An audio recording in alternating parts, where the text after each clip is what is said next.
Cari amici di Insieme per l'Europa, vi sono riuniti a Monaco di Baviera in tanti movimenti e gruppi provenienti da varie chiese e comunità per il vostro incontro dal titolo Incontro, Riconciliazione, Futuro.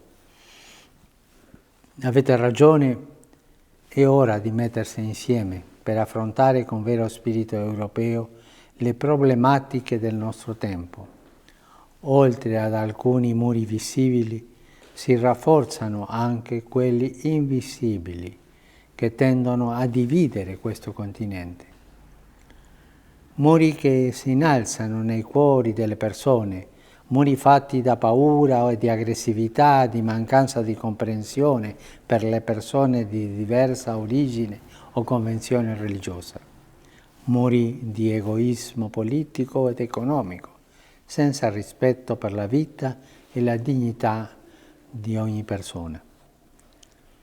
L'Europa si trova in un mondo complesso e fortemente in movimento, sempre più globalizzato e perciò sempre meno eurocentrico. Se riconosciamo queste problematiche epocali, dobbiamo avere il coraggio di dire: abbiamo bisogno di un cambiamento. L'Europa è chiamata a riflettere e a chiedersi se il suo immenso patrimonio, permeato di cristianesimo, appartiene a un museo oppure è ancora capace di ispirare la cultura e di donare i suoi tesori all'umanità intera. Siete radunati per affrontare assieme queste sfide a parte in Europa e per portare alla luce testimonianze di una società civile che lavora in rete per l'accoglienza e la solidarietà verso i più deboli e svantaggiati, per costruire ponti, per superare i conflitti dichiarati o latenti. Quella dell'Europa è la storia di un continuo incontro tra cielo e terra. Il cielo indica l'apertura al trascendente, a Dio, che ha da sempre contraddistinto l'uomo europeo, e la terra rappresenta la sua capacità pratica e concreta di affrontare situazioni e problemi. Anche voi, comunità e movimenti cristiani nati in Europa, siete portatori di molteplici carismi, doni di Dio da mettere a disposizione. Insieme per l'Europa è una forza di coesione con l'obiettivo chiaro di tradurre i valori base del cristianesimo in risposta concreta alle sfide di un continente in crisi. Il vostro stile di vita si fonda sull'amore reciproco, vissuto con radicalità evangelica. Una cultura della reciprocità significa confrontarsi, stimarsi, accogliersi, sostenersi a vicenda.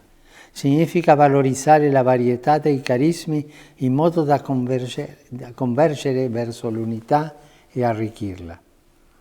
La presenza di Cristo fra voi, trasparente e tangibile, è la testimonianza che induce a credere.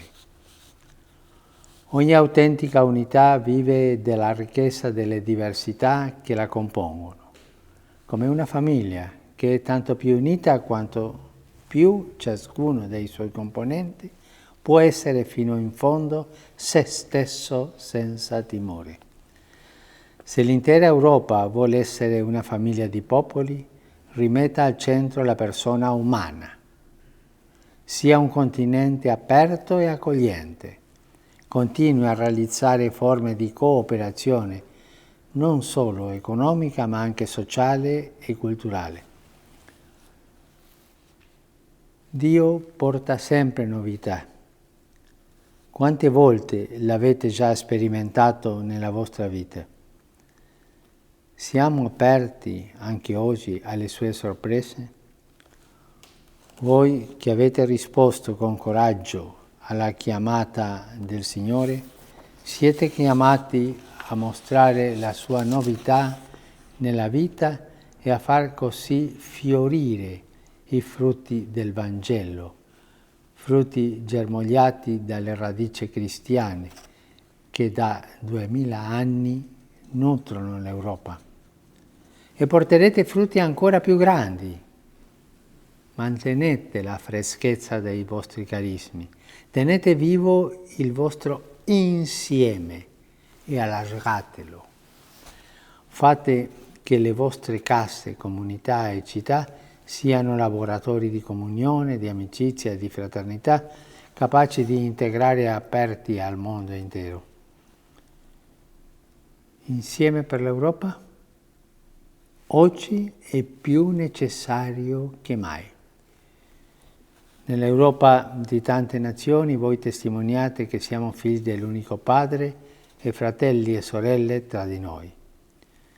Siete un seme di speranza prezioso perché l'Europa riscopra la sua vocazione di contribuire all'unità di tutti.